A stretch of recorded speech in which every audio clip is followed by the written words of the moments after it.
Welcome to Agriculture and Seasons.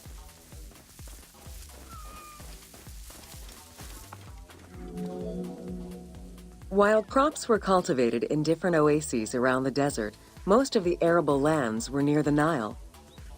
Two types of cereal grain were cultivated, barley and an ancient wheat known as emmer.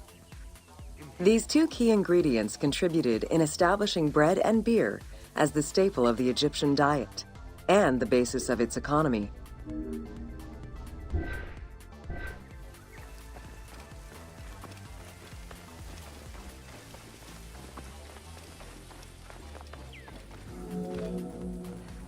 The Ptolemaic era created an agricultural revolution with the introduction of advanced agricultural techniques and new grain types such as rice, durum wheat, and pearl millet.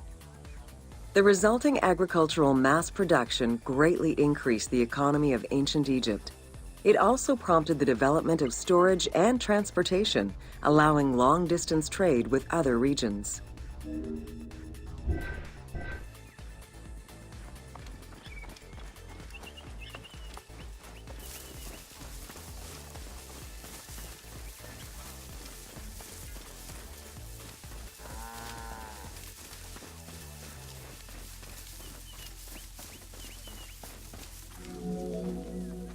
Both bread and beer rations were part of a system of barter payment.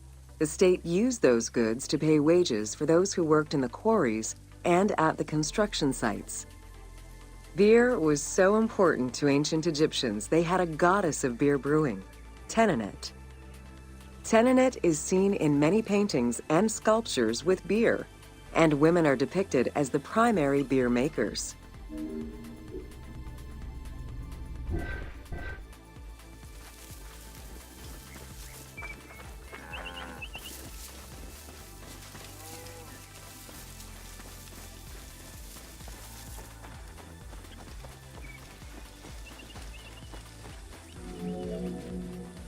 In order to increase agricultural production, fertile land was divided into plots and large agricultural villages were encouraged. The state and temples were the biggest landowners. Depending on the region, fertile land was managed by civil servants or rented to individuals. Ancient Egyptians relied on rudimentary tools for land cultivation. Soil was broken down with hoes, and wing plows were used to make furrows.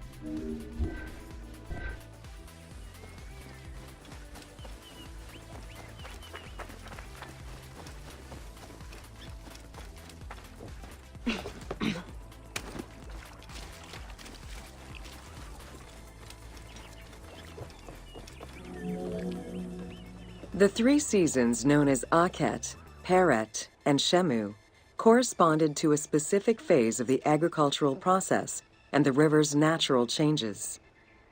Akhet was the time of the flood, beginning with the appearance of the star Sirius in July. Peret was the time when lands were cultivated, plowed, and sown. This fell between October and November. Shemu ran from May to September and was when harvesting and taxation began.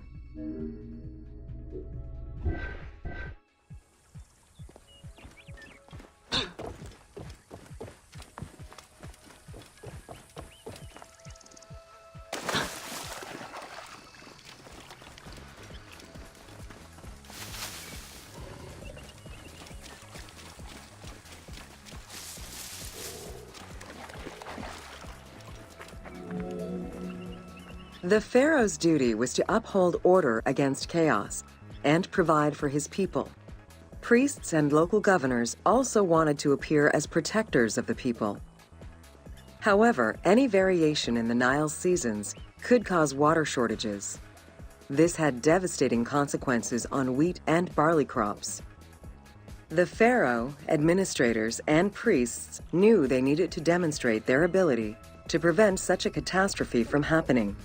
And so they invented the story, which would be inscribed upon the famine stela.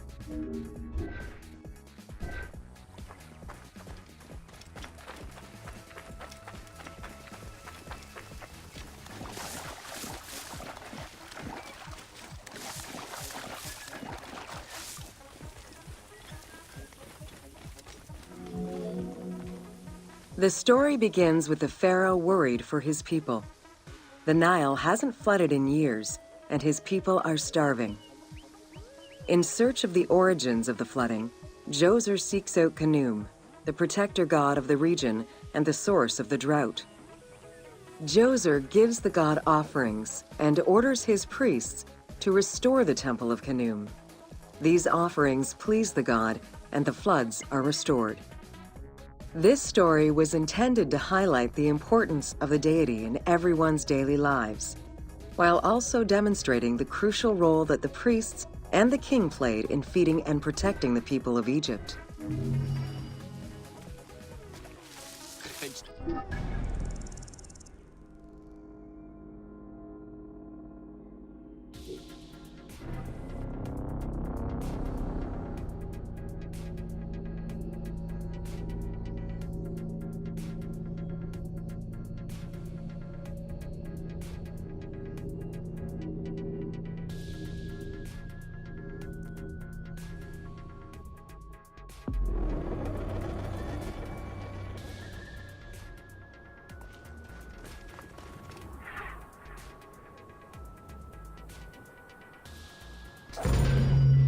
Welcome to Inside Djoser's Step Pyramid. The architect of the Step Pyramid, Imhotep, was a man of great importance to Pharaoh Djoser and ancient Egyptians in general. The base of a statue of Djoser, discovered in 1926, celebrates Imhotep as a carpenter, sculptor, stonemaker, and chief of the seers. Little is known of Imhotep's day-to-day life. While he is credited for writing medical texts, it is for his role of architect that he is most famously known.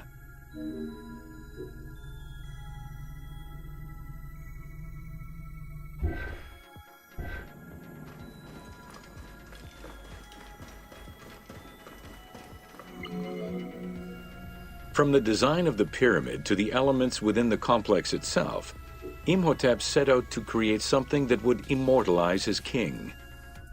An architectural achievement, the Step Pyramid was made from stone blocks instead of mud brick.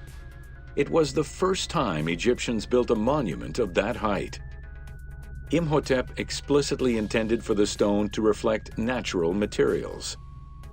The funerary complex of Djoser remained famous throughout the centuries and millennia, and its great architect, Imhotep, was deified by ancient Egyptians during the late period.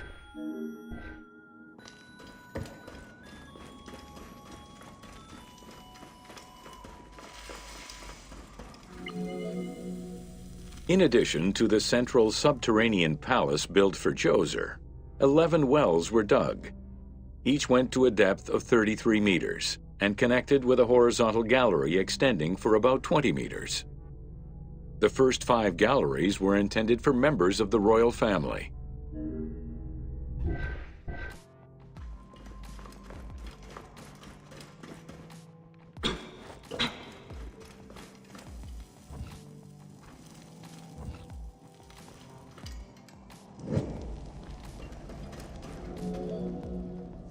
Two passages lead underground and branch off in 3 directions to various magazine galleries. This vast underground space accommodated sections for storage and ceremonial offerings.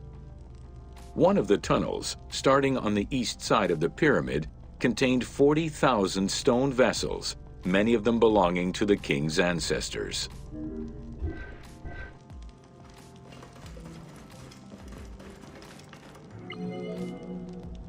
The burial chamber of Djoser is located at the bottom of a 28-meter deep central shaft. According to Egyptologist Jean-Philippe Laure, the chamber was originally made from polished blocks of limestone, while its ceiling was decorated in 5-pointed stars. At some point, however, the limestone blocks were replaced entirely by pink granite blocks, leaving behind only fragments of limestone blocks decorated with stars.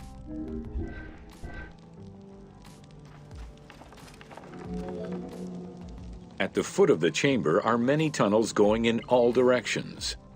This maze of tunnels, galleries, and chambers stretches over 5 kilometers. There are a number of dead ends and false doors. They may have been intended for the afterlife, rather than to fool thieves.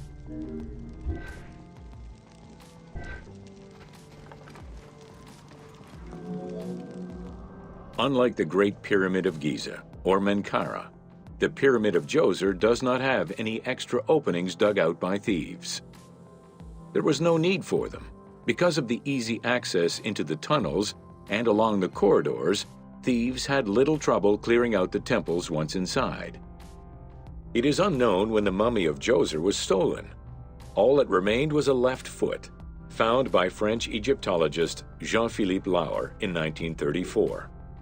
This architect, who devoted his whole life to meticulously exploring the complex, believed it belonged to Djoser.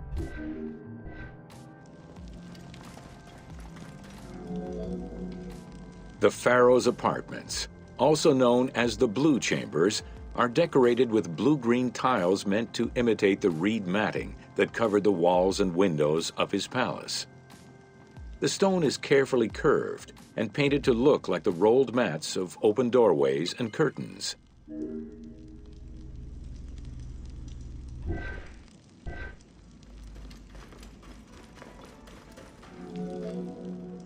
There are two long rooms running side by side along a north-south axis. The south room has false doors separated by stone panels, while the north room is a corridor which allows access to side chambers. Nearby chambers originally housed the pharaoh's treasures.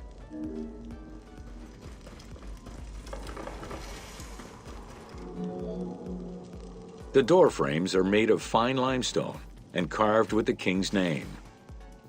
As in the south tomb, reliefs are carved into the doorways. These reliefs show the king performing rituals and visiting divine sanctuaries for all eternity. Their interiors are fictive additions made by the team to add to the wonders of the tomb.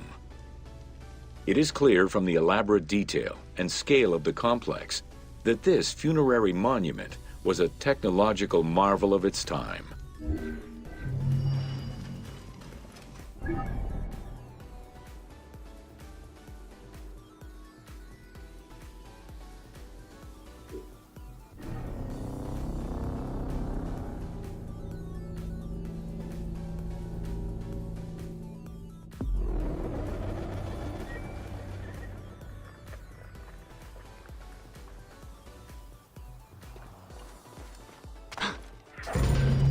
Welcome to the Step Pyramid Complex of Djoser.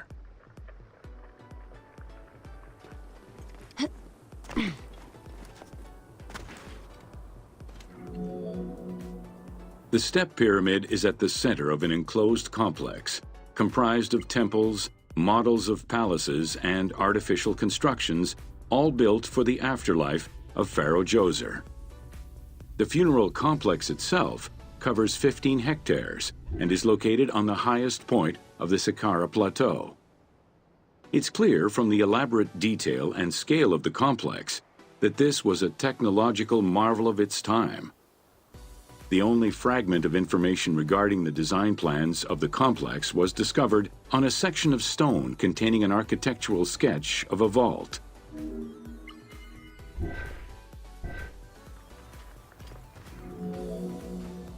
The Step Pyramid is the first monument built of stone.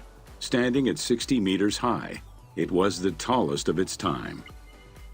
Built 4,700 years ago, it was originally intended as a mastaba, which was a flat-roofed rectangular tomb. Its famous architect, Imhotep, may have felt this was too humble for the great Pharaoh Djoser and began to add the steps.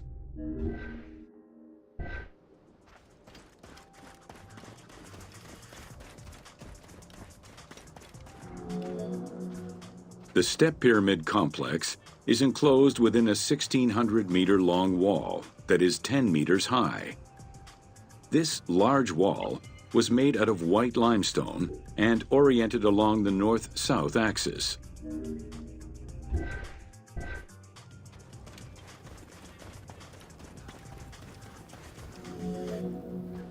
While there are 14 doors, only its eastern door was intended to accommodate the living. The remaining false doors were built as portals for the king's ka to pass through. Along with false doorways, the walls were designed with bastions and steeples resembling a defensive wall. The positioning of these design elements suggest that they were related to the Hebsed festival.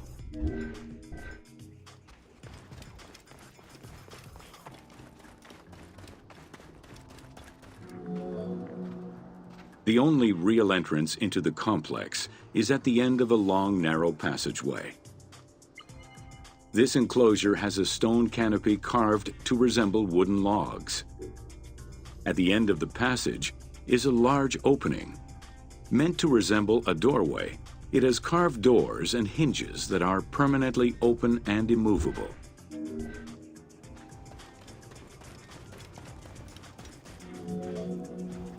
The corridor is lined with 20 pairs of columns up to 6 meters high, built by stacking stone drums.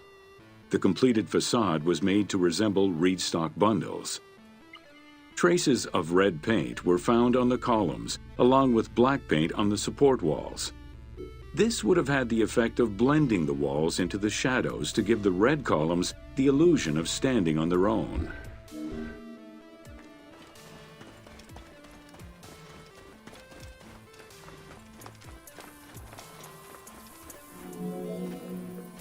Chambers are located on either side of the columns and are thought to be chapels representing the provinces of Upper and Lower Egypt.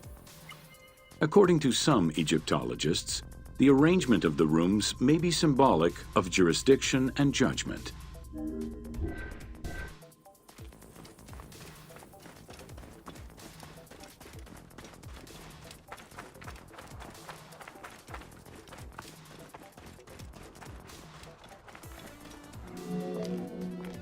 Guarded by a line of carved snakes, this tomb is located at the southern end of the courtyard. The burial chamber is beneath it, down a 30-meter deep shaft.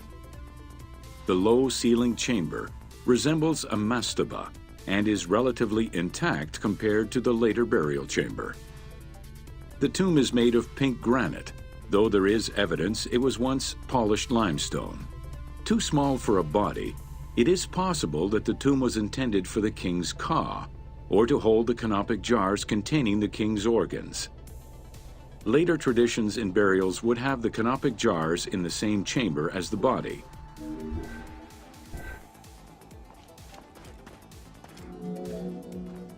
A polished limestone staircase leads west from the tomb to underground apartments. Some of these rooms were intended to accommodate the king and his family in the afterlife. Many large jars of pottery were found, including some that still had deposits of beer, milk, and oil inside them. The false doorways are decorated with reliefs of the king taking part in rituals. In these reliefs, he is seen carrying agricultural tools, running, and performing a ritual for the reanimation of the deceased.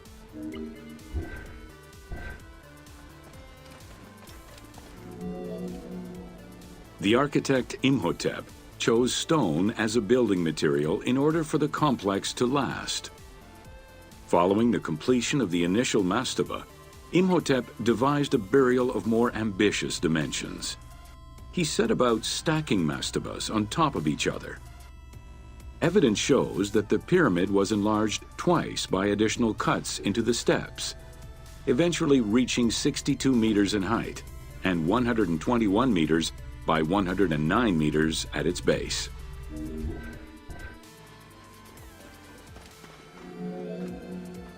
A staircase allowing the pharaoh to enter the divine world was represented by a tiered pyramid, oblong in shape, completely enveloping the original mastaba.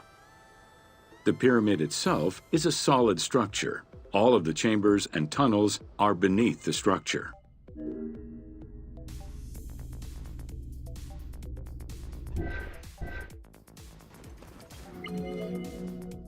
Pharaoh Djoser the Sacred was the founder of the Third Dynasty. He ruled for 19 years. During his reign, he was known as Horus Negereket, divine of the body. He was given the name Djoser several centuries after his death as a sign of respect, and he is regarded as one of the greatest pharaohs of Egypt. An apocrypha was drafted in his name during the Ptolemaic period, 2,500 years after his death.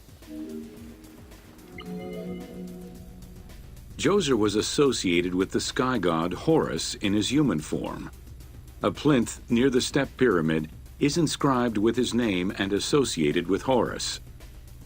He was the first to reside in Memphis, making it the central hub of government for the region. Djoser was known to have built many temples and monuments before the complex at Saqqara. The funerary complex was the first of its kind and would mark Djoser's greatest architectural achievement.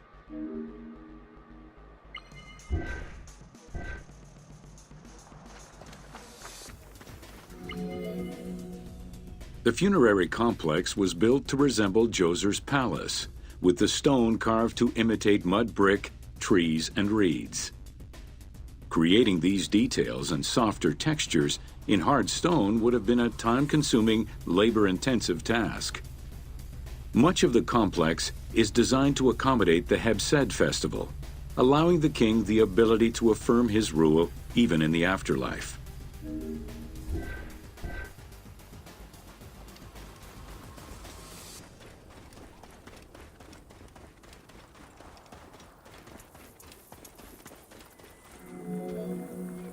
In the corner is a temple referred to as Ti. This temple is among the most mysterious structures in the complex. Its outer facade is plain, while inside it is decorated with intricate jed pillars and carvings. It's possible that this place was intended to be where the Ka of the king materialized, symbolically visiting the platform of the Hebsed courtyard from the afterlife.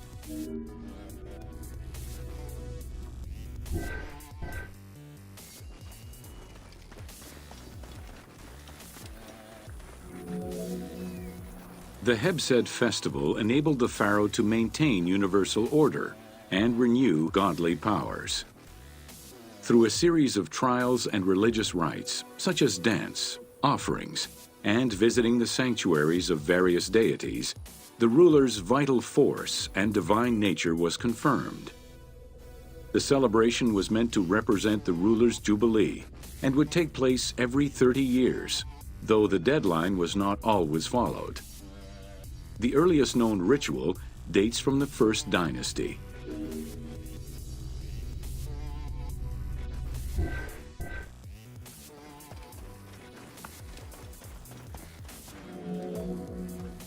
Within the complex of Djoser, southeast of the pyramid, is a dedicated space for this essential ritual to be performed by the king even in the afterlife. The Hebsed courtyard is lined with false chapels and equipped with a platform featuring two staircases meant to represent Upper and Lower Egypt.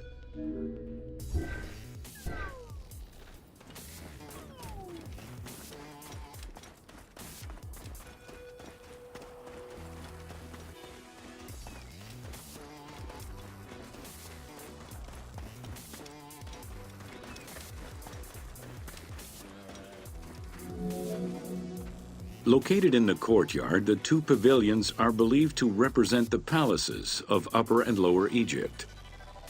Rectangular in shape, the two replica structures face one another. Their facade is similar to the chapels of the Hebsed ceremony, with column crowns carved to look like falling leaves.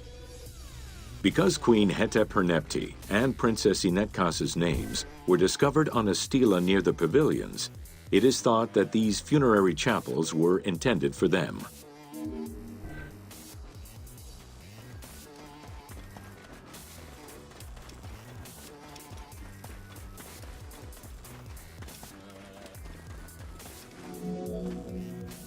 The funerary temple is on the north side of the complex, facing the stars where the deceased ruler was believed to travel after death.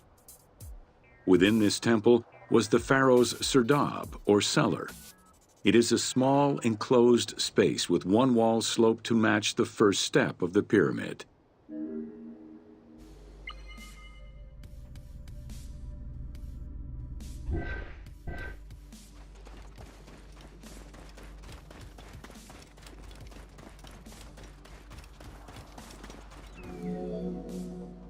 The north wall has two observation holes. A statue of Djoser is seated on the throne, wearing a mantle and a tripartite wig with a crown known as a Nemes. Representing the king's Ka, this statue looks through the observation holes into the courtyard, enabling the king to observe the ceremonies and receive offerings in the afterlife.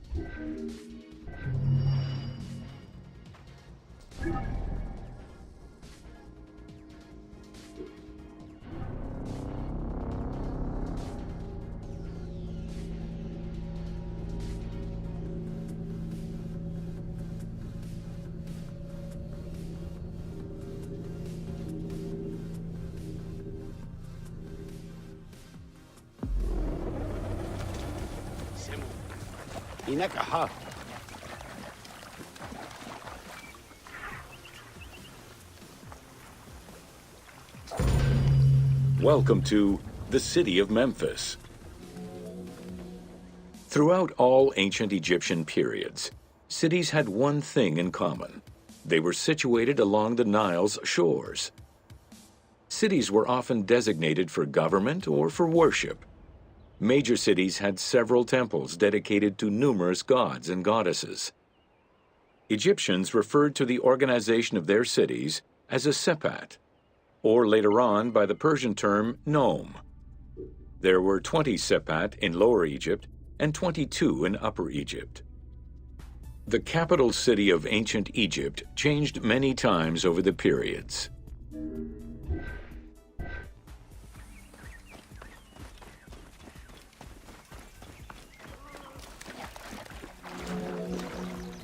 One of the largest was Memphis, located in Lower Egypt.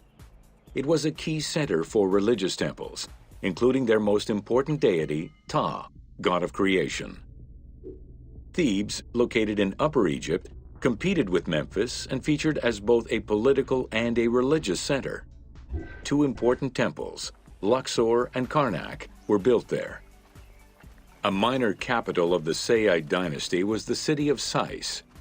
This was the last native Egyptian capital of Egypt. During the Third Dynasty, under Pharaoh Djoser, Memphis became the first religious and administrative capital of Egypt. Even when the political capital of Egypt decentralized itself, pharaohs were crowned in this sacred city in order to legitimize their ascension to the throne, up to and including Alexander the Great. Though little remains today save ruins south of Cairo, we can guess at the structure of the city, which stretched up to 5 kilometers in length and 2 kilometers in width.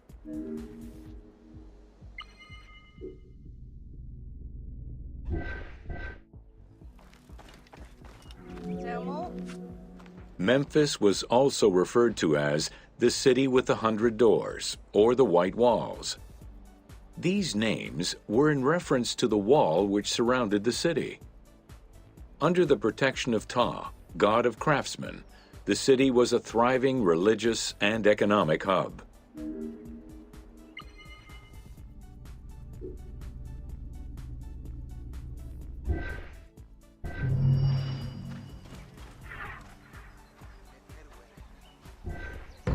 Welcome to Artisans of Ancient Egypt. It was under the watchful eye of Ptah of Memphis, the god of craft and architecture, that ancient Egyptians developed the unique rendition of the world they lived in. However, it is vital to understand that their view of art, and those who created it, was likely very dissimilar to the modern concept of the word. Instead of artists, the creative culture had skilled and respected artisans. The most significant categories of specialties for crafters were drawing, painting, sculpture, and metalworking. Ancient Egyptian craftspeople created both art and a wide variety of mundane, everyday tools.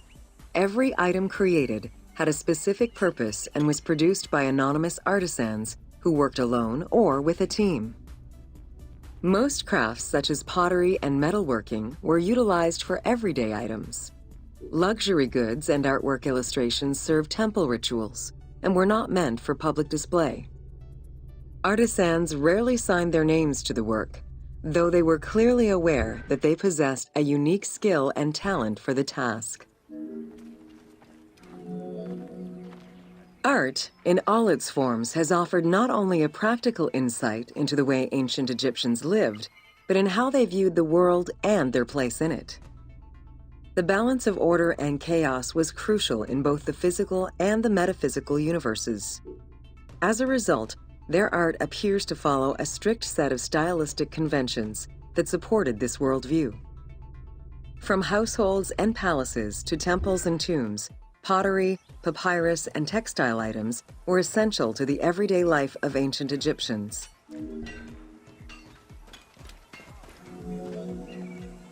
In ancient Egyptian culture, drawing was used as illustration, such as seen in the Book of the Dead. It was also the first step in the creation of a relief, painting, or statue. Two-dimensional representations were concerned with order and form, and were intended to honor gods and promote the transition of the soul to the afterlife.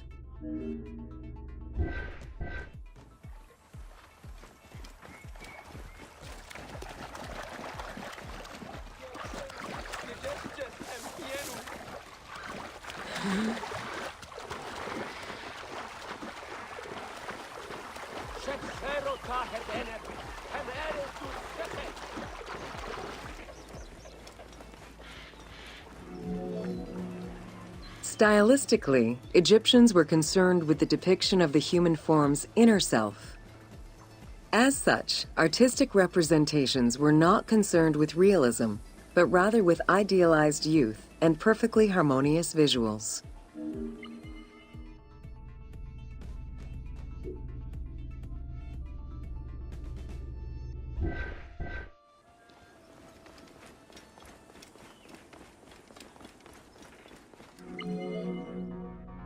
An exception to this were scenes depicting hunting and battle, where the environment and enemies moved in lively, even chaotic ways. Animals and foes were depicted piled up, as if describing chaos, with Egyptians standing in solemn, disciplined poses, bringing order to the scene.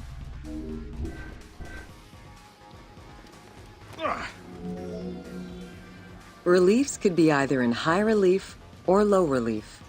Either method required a surface suited to the desired technique. Preparation of the surfaces differed depending on the quality of the rock. A quarried block only needed a simple smoothing. Rough-cut rock monuments, such as those found in tombs, required more work. Often the surface was coated in plaster before being sculpted.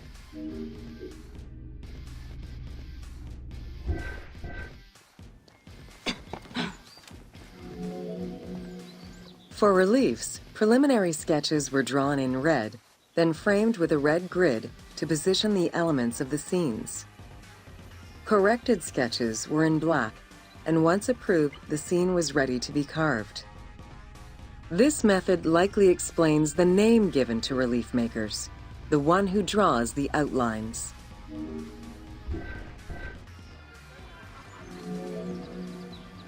Statues were believed to be vessels for the souls of the deceased, or deities.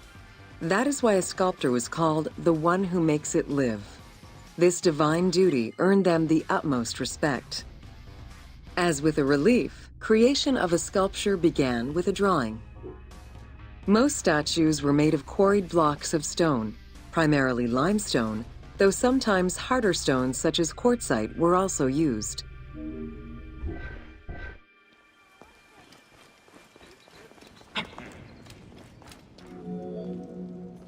In ancient Egypt, the profession of crafter was organized and relied on a specific hierarchy. Most artisans depended on an institution to provide them with raw materials.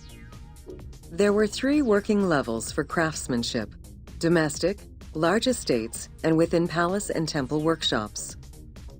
Some royal workshops, at their largest, covered an area of about 2.8 square kilometers in size.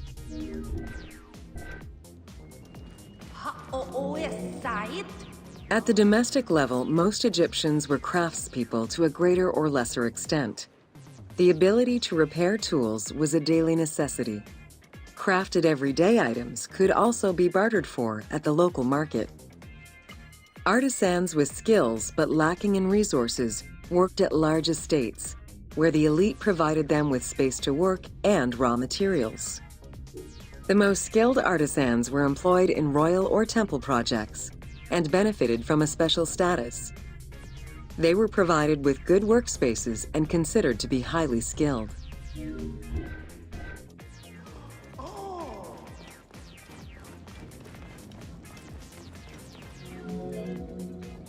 An ancient text known as the Satires of Trades has a number of descriptive summaries that offer teasing glimpses into how artisans were perceived.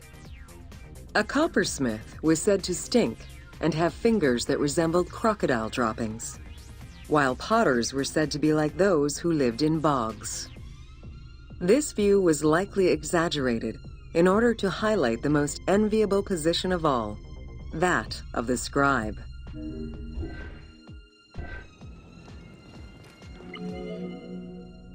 Located near the Valley of the Kings, Deir el-Medina was a settlement created by order of the king to honor the most skilled artisans.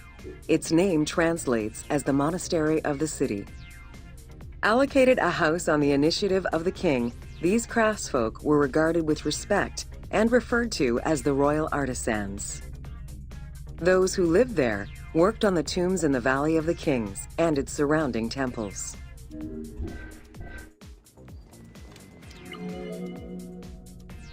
Archaeologists believe the site was home to skilled and respected artisans for over 400 years.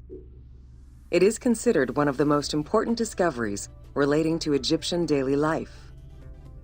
While much of the focus of Egyptian archaeology was on its kings and queens, it wasn't until the excavation of Deir el-Medina that Egyptologists were given a valuable window into the community life of ancient Egyptian artisans.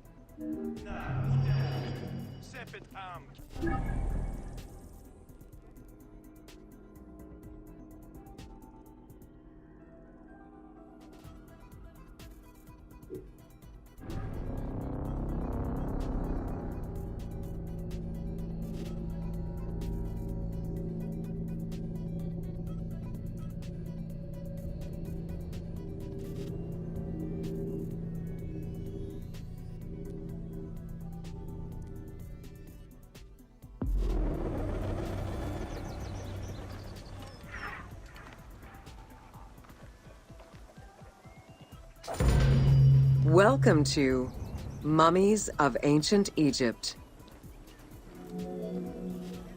The mummification process used by ancient Egyptians was highly ceremonial in nature. The different types of mummification took into account the social level and richness of the deceased and even included animals. The most expensive was that reserved for the pharaoh and the royal family, as well as some of the wealthiest members of the court.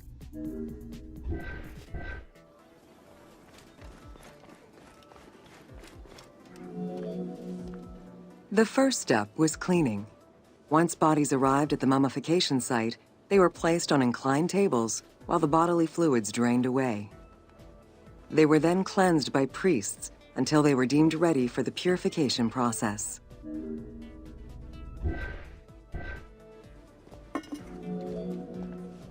The purification of the body began with a libation from sacred water. The priest then fumigated the body with terebinth resin.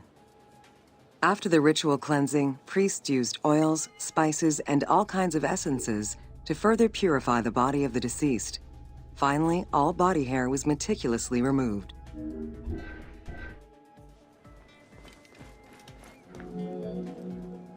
Once the body was properly purified, embalmers removed the organs, following very specific procedures.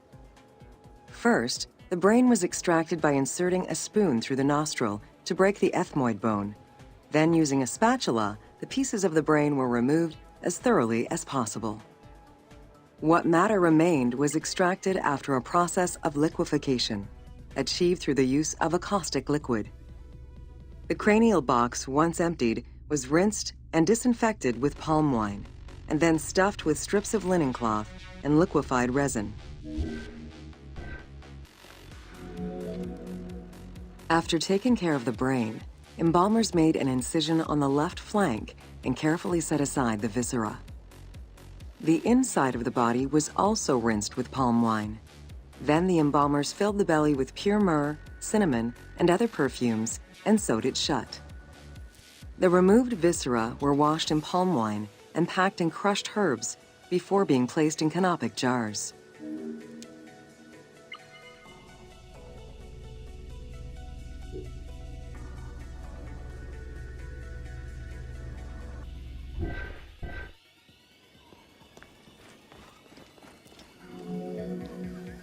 Canopic jars were placed close to the sarcophagus or kept in a chest nearby. At first, the viscera were wrapped in tissue and placed in the vases. As the ritual requirements became more elaborate, ointments, spices, and even water and natron were added to the process.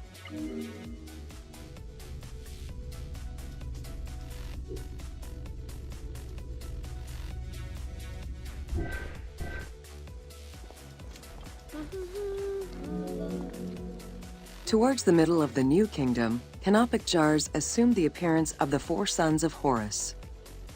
They were known as the protectors of the viscera. These protectors had their own guardians, each a goddess of the dead. Imseti, the human-headed god, protected the liver and was protected by the goddess Iset. Hapi, the baboon-headed god, protected the lungs and was protected by the goddess Nephthys. Dumut-Ef, the jackal-headed god, protected the stomach and was protected by the goddess Neith.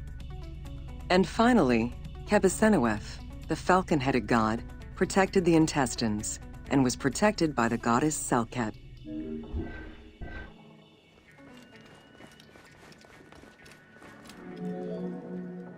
Natron is a naturally occurring mineral found in evaporite. These sedimentary rocks are made up of mineral salts and were generally mined from lake beds in Egypt.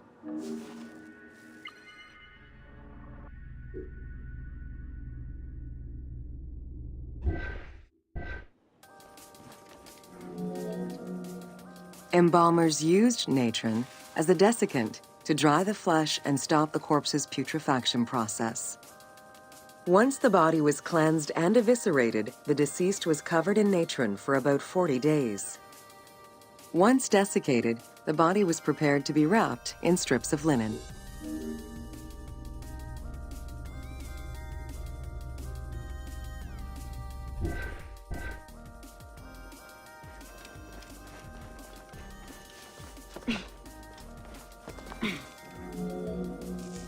Once the body was fully desiccated by the natron treatment, embalmers oiled, painted, and sometimes even added hair extensions or a wig.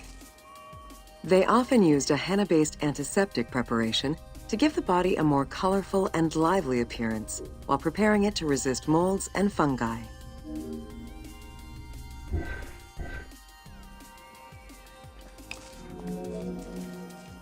Next came the phase which gave mummies their most well-known appearance, the wrapping.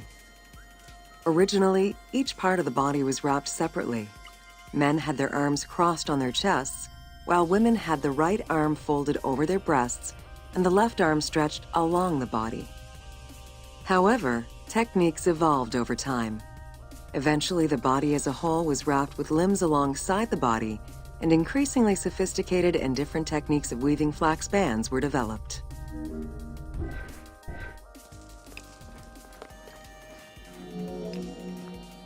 In addition to the jewelry and amulets arranged on the skin of the deceased, amulets were also carefully inserted into the weaving of the linen strips. Each amulet was linked to a myth or to an ideological belief related to rebirth.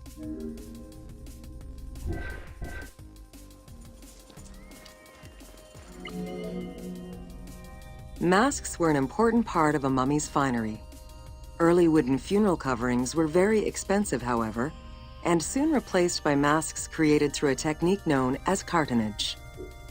Masks fashioned with this method were created by laying several layers of linen or papyrus pulp on a base made of mud or straw. Cartonnage was used for more than funerary masks. Ornaments and the animal coffins of the late period were also made in such a fashion.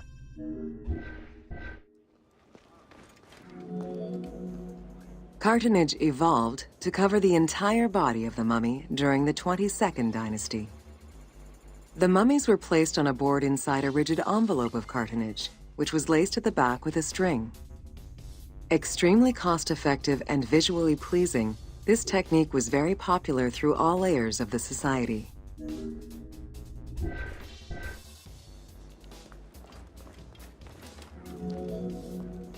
Cartonnage envelopes were usually covered with inscriptions and polychrome decorations, specifying the names and titles of the deceased, scenes depicting daily life, or decorations specific to the funerary world.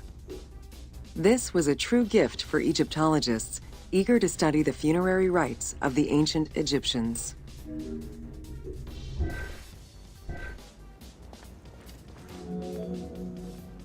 Once the mummy was properly wrapped and adorned, the embalmers proceeded with the ceremony of the opening of the mouth.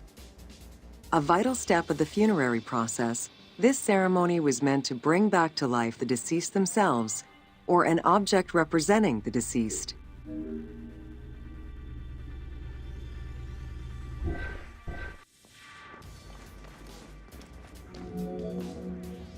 There were no less than 75 different stages for the opening of the mouth. It required the application of the same oils, ointments, spices, and perfumes used during the mummification process. Makeup was sometimes part of the process as well.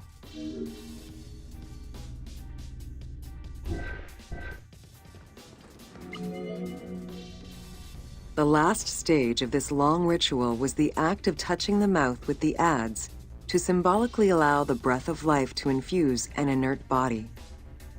Its performance was reserved for a very specific set of people: priests who wore the mask of the god Anubis, a close relative of the family, or by the heir to the throne.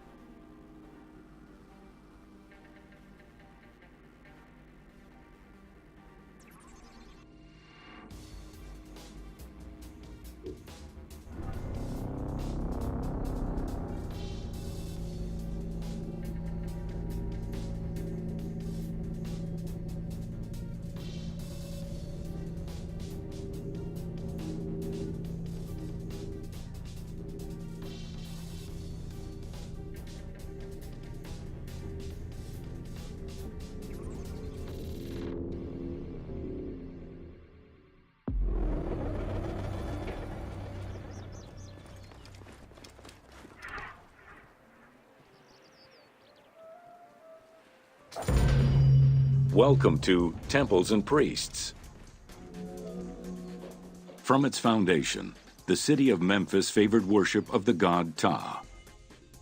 The main temple of Ptah was known as Hutkaptah, meaning Palace of the Ka of Ptah. The name of the temple, translated into Greek as Aegyptos, would eventually evolve into the modern name Egypt.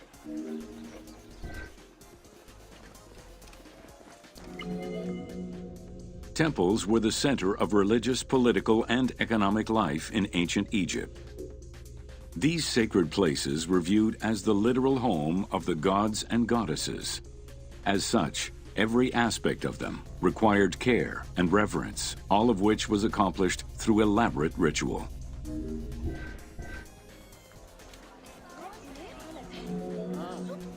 Located in the center of Memphis, the Temple of Ptah was the most prominent and imposing building in the city. The long walkway leading toward the temple, known as the Dromos, was guarded by rows of sphinxes. The entire sacred area was designed to keep the statue of the god protected, deep within the sacred enclosures that surrounded it.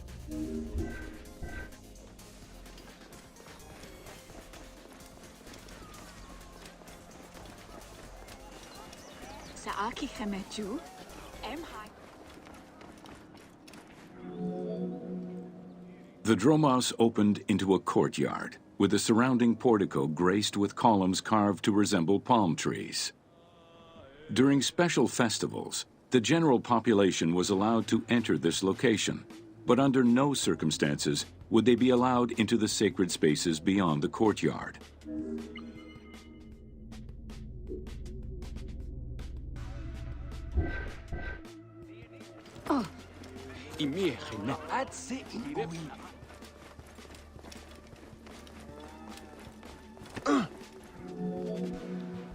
The Memphis Alabaster Sphinx was discovered in 1912, almost completely buried in water and sand. 8 meters in height and weighing in at roughly 90 tons, it is still mounted on its original pedestal. Though it is called the Alabaster Sphinx, it was in fact carved from common calcite rock, which is similar in appearance and texture to alabaster.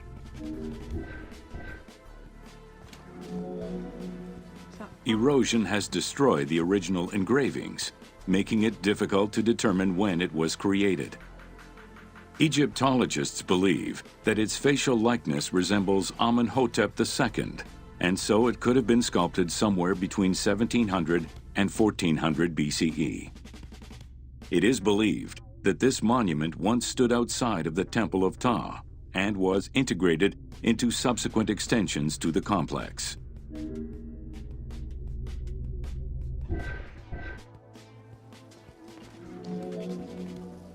The size of the imposing sculpture reflects the importance it had to the temple during the New Kingdom. This Sphinx is one of the few remaining artifacts from the ruins of Memphis to survive.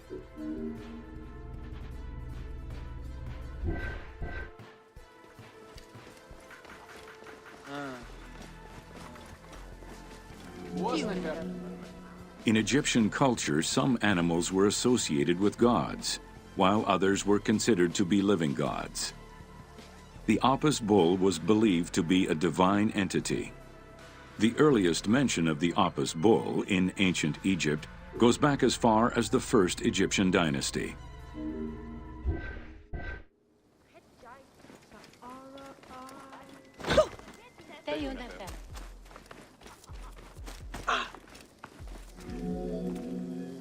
Originally the symbol of fertility, the Apis bull was linked to the god Ra, with the image of the sun carried between its horns. Later it was associated with Osiris, the ruler of the underworld, thus becoming the funerary divinity Osorapis. During the 18th dynasty in Memphis, the Apis bull's association with the city's deity earned it the title Herald of Ptah. The Apis bull was so revered that even Alexander the Great, upon his arrival in Memphis, gave honor to Apis.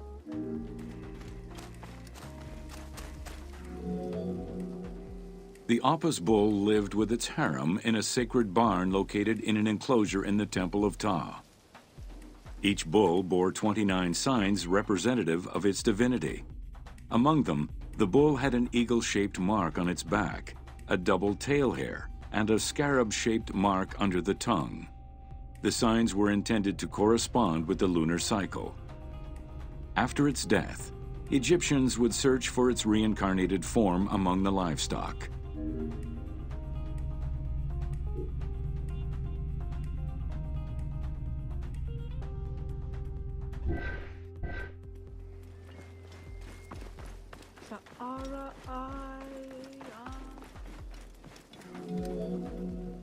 Like other living divinities, the mortal incarnation of the Apis bull was prayed to, and when it died, it was given a luxurious funeral, which included mummification. Until the reign of Ramses II, the Apis bulls were buried in individual graves in Saqqara. During the 26th dynasty, the bodies of the bulls were buried in enormous stone vats in the underground corridors of the Serapeum of Memphis.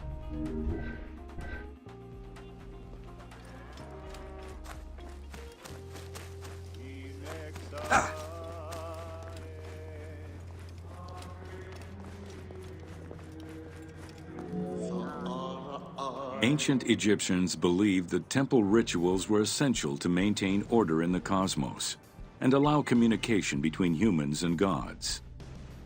The pharaoh was required to bring offerings as part of a twofold promise made to the gods, to remain a just ruler and to prevent chaos from entering Egypt.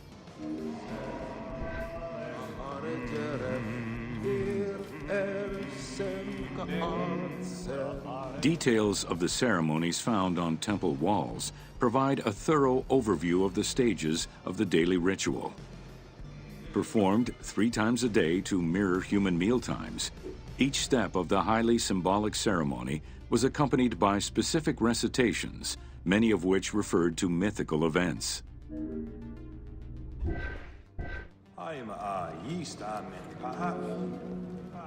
The high priest would first awaken the sleeping god with a chant. Then the seals of the shrine's doors were broken and the bolts drawn back. The act of swinging open the doors was a symbolic gesture where sight was granted to the deity. The priest would then bow and kiss the ground.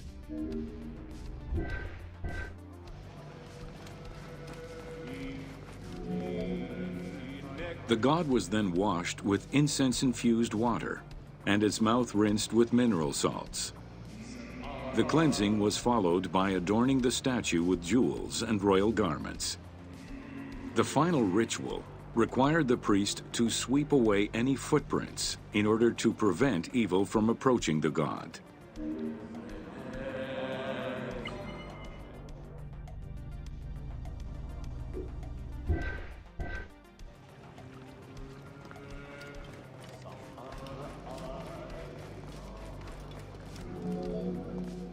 Heredity was the primary source of new recruits. Rarely was an outsider allowed this position. At the top of the temple hierarchy was the high priest. Each temple dedicated to a god had at least one high priest devoted to its care and service. During the Ptolemaic dynasty, one family held the position of high priest in Memphis for almost 300 years.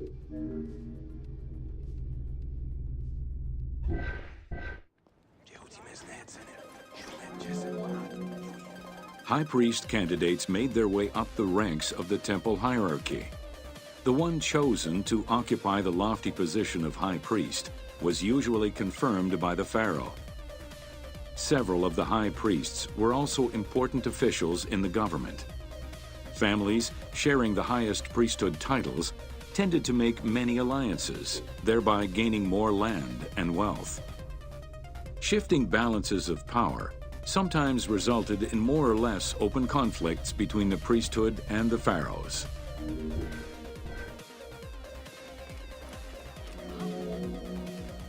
In the 21st dynasty, Thebes became the capital of an almost entirely theocratic government. The city was headed by king priests who spoke and governed in the name of the god Amun, in open opposition to the ruling pharaohs. These king priests caused a massive decentralization of power, known as the Third Intermediate Period.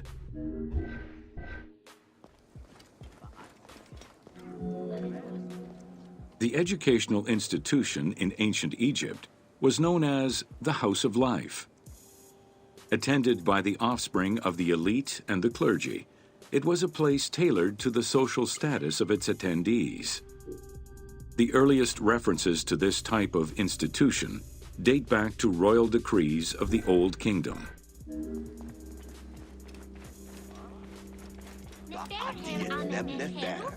Only 2 known centers have been uncovered, one in the abandoned city of Akhetaten and one at the temple of Ramses II on the west bank of Thebes.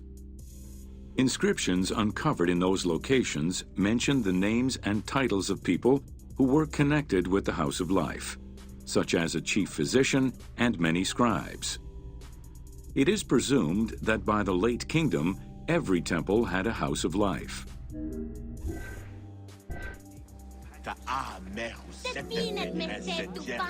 The House of Life offered training for the elite, destined for occupations such as astronomers, doctors, veterinarians, diplomats, architects, translators, or theologians. Some institutions focused on specific disciplines, making them a central hub for the country.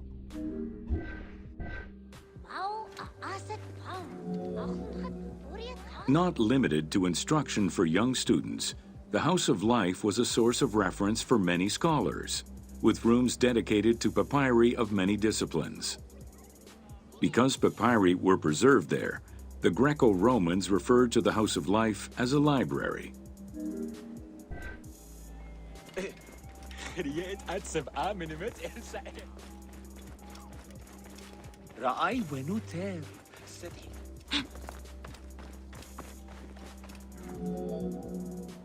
Ancient Egyptian economy was based on an unequal system of redistribution of goods.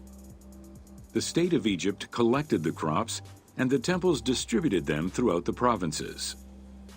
Since the only people capable of counting and ensuring a fair redistribution were the educated scribes, this meant that the temples played a pivotal role in this process.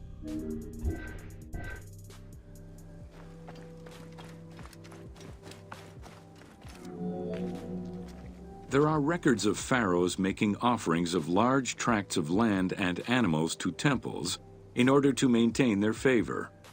Ramses III offered generous gifts to the Temple of Amun in Karnak in such a manner.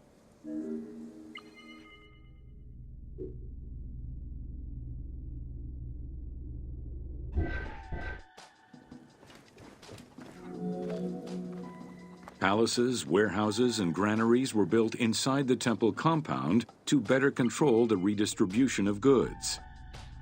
The size of the recorded numbers of goods, combined with every other function filled by temples, only serves to confirm their might as economic, religious, and political centers of power within Egypt.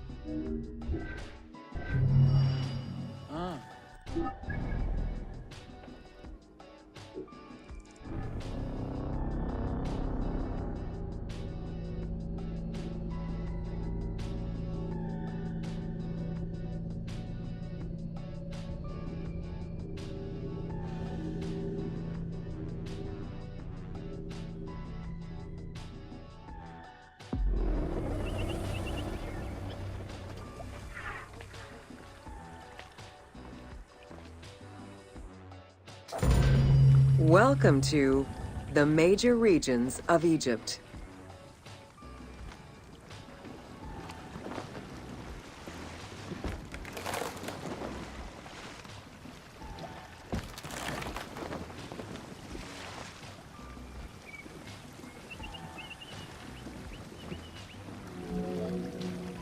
Life in ancient Egypt was concentrated along the shores of the Nile and divided into two regions. Lower Egypt was situated on the Nile Delta near the Mediterranean, and Upper Egypt was at the south reaching into Africa. Due to its proximity to the Mediterranean, temperatures in Lower Egypt were less extreme than in Upper Egypt.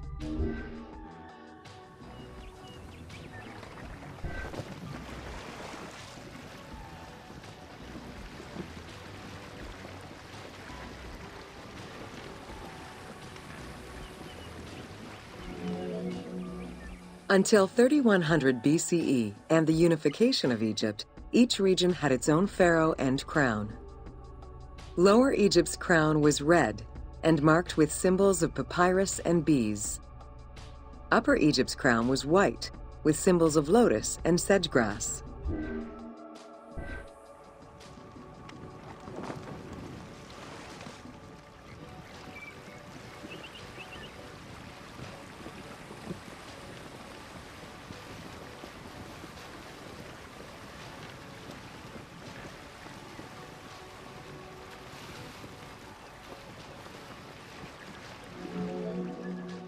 Both regions had competing major cities, most notably Memphis in Lower Egypt and Thebes in Upper Egypt. There were different religious cults in both regions, each worshipping their own major gods.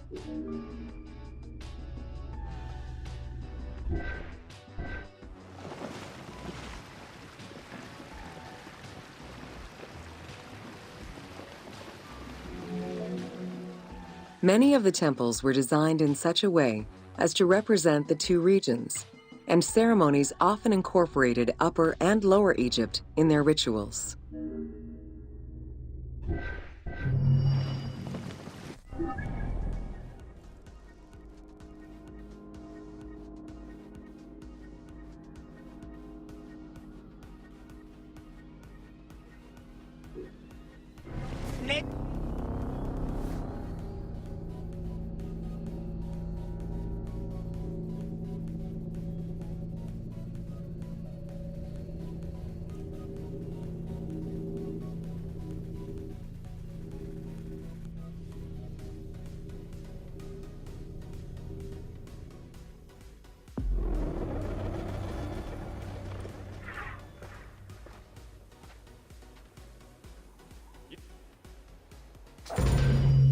Welcome to natron.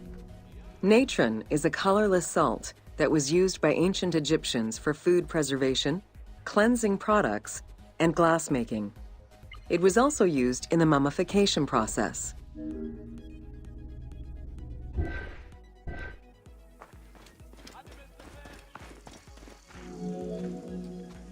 During the ceremonial embalmment ritual, the priests packed the body in natron in order to remove all of the moisture. Once the body was thoroughly desiccated, they could begin the wrapping.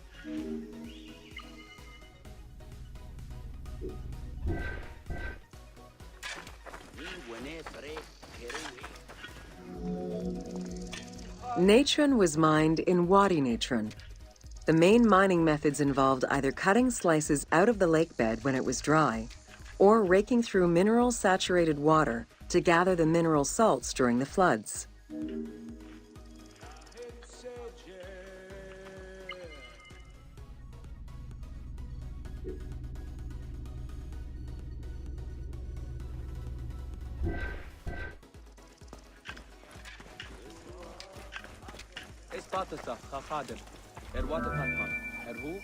Both techniques are still used today and inspired the team in their recreation of the mines located in the mountains northwest of Memphis.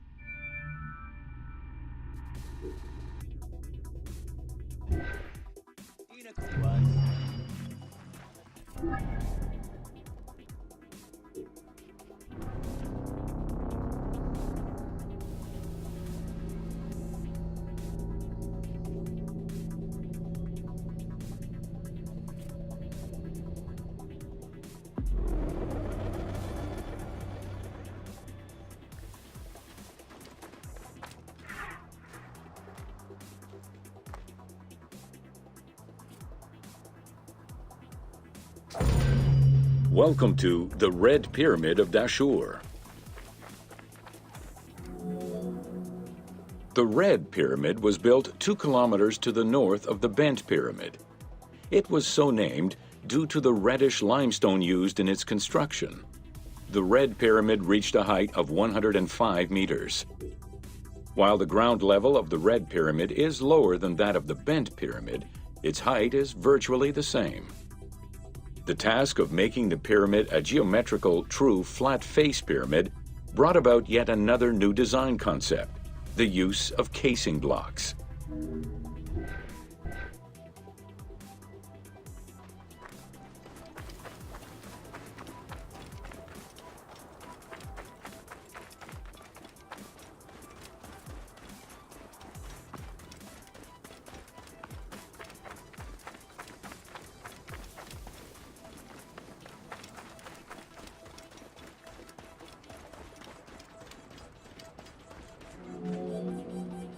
The descending corridor of the pyramid, which opens to the north, arrives at ground level, where 2 almost identical spectacular chambers with high ceilings are aligned north to south and connected by a short horizontal passage.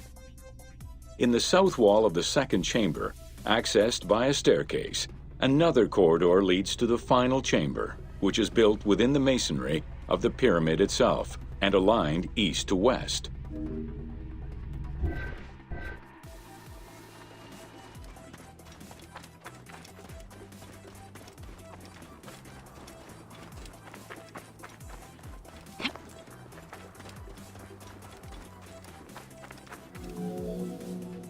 The annexes of the Red Pyramid consist of a small funerary temple located to the east. A causeway presumably ran due east from the temple, but it has yet to be excavated.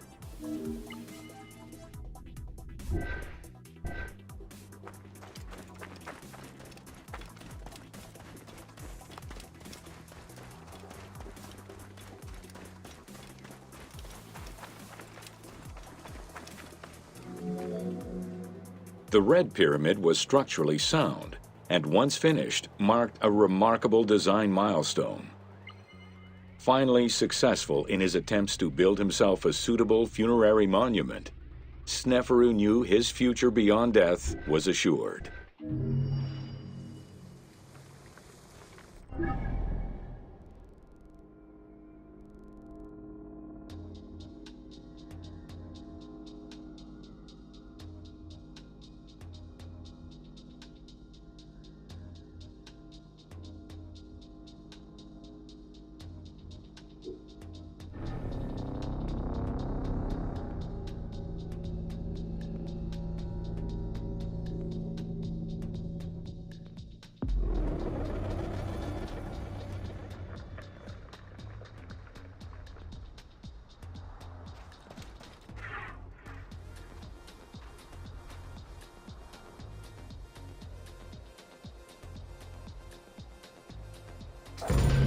Welcome to the Bent Pyramid of Dashur. After the construction of the Meidum Pyramid failed, Sneferu transferred his residence and the official necropolis to Dashur. There he began construction on his second attempt at a funerary monument. The resulting structure, known as the Bent Pyramid, is the only one of its shape in Egypt.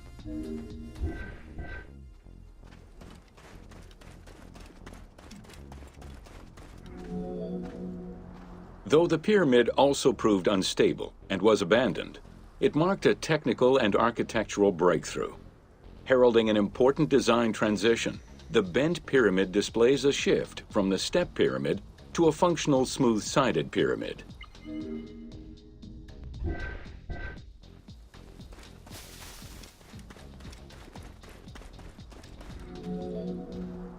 The Bent Pyramid was unique in having two separate entrances, one on the northern face and another on the western face. The chamber of this pyramid was too small for a human burial. It was probably meant for the burial of a statue designated to house the Ka, the vital spirit of the deceased king.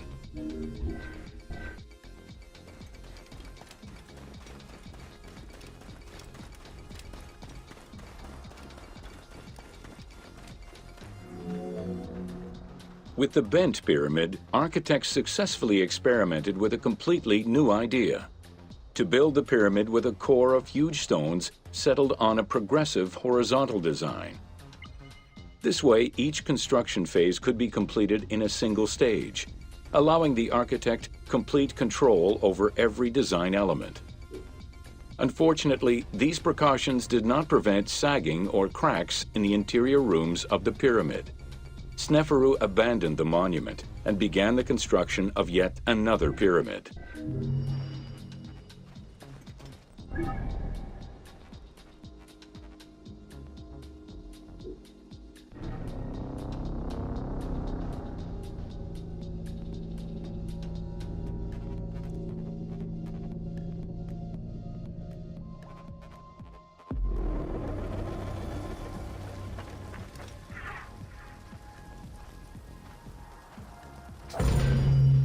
Welcome to Sneferu's first pyramid. With the long reign of Sneferu, the first king of the 4th dynasty, the most brilliant and creative period began for the construction of funerary monuments in Egypt. Funerary monument design moved from the step pyramid to the smooth-faced pyramid, testament to the evolution of the practices of construction.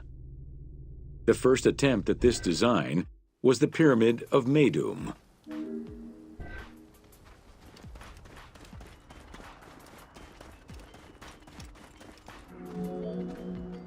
While Sneferu's monument started as a 7-stepped pyramid, it was later altered into an 8-stepped structure.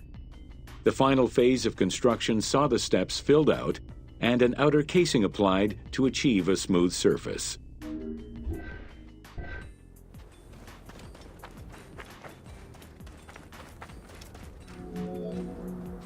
The smooth dressing of the walls did not provide sufficient bonding, however, and the outer casing did not rest on sound foundations. As a result, the bases of the 4 outer buttress walls gave way, causing the walls to slide down and collapse. While the Meidum Pyramid was abandoned due to design flaws, it showcased other innovations that would impact all future pyramid designs.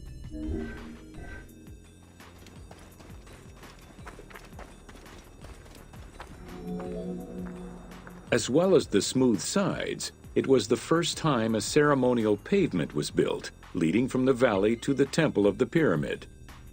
Another innovation was that of the funerary chamber, which was no longer at the bottom of a well, but rather above ground level. This change signaled the beginning of the 3-bedroom system.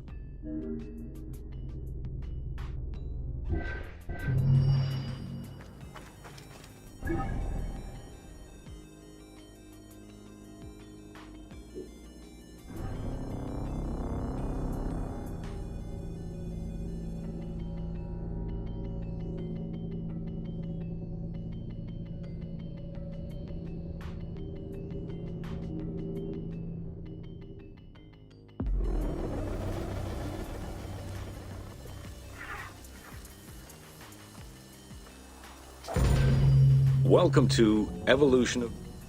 Excavations all over Egypt have uncovered enormous quantities of pottery vessels of all shapes and sizes. The production of pottery was mainly confined to the outskirts of settlements due to the materials required and to keep the kiln smoke away from inhabited spaces. The function of the product determined the selection of the raw material, its treatment, its form, as well as the finishing of the surface.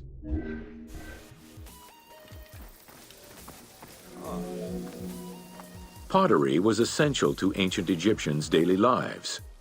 It was used in all aspects of life, from the storage of grains and liquids to containers within the tombs of necropolises. The most common pottery was made from Nile silt that resulted in a reddish-brown clay. Limestone clay, which made for more attractive pottery, was only found in Upper Egypt. Early pots were made from pinched or coiled clay. Chopped straw, ashes, and other minerals were added, and the mixture was then smoothed and decorated before being put in the oven. Pots were fired in bonfires or enclosed within a brick kiln.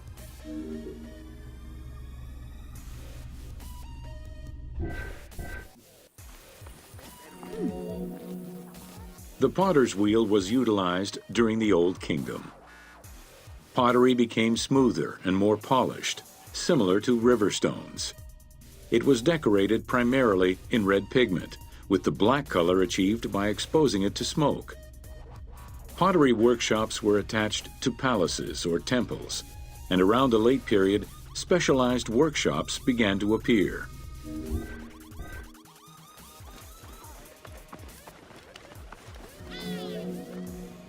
Quartzite particles, which created the rich blue or green glazing, became common during the New Kingdom.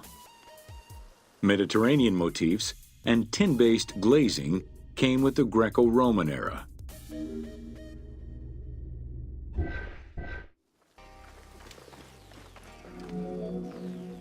Potsherds could be found anywhere and were the most common canvas for writing or drawing, in comparison to the more expensive papyrus sheets.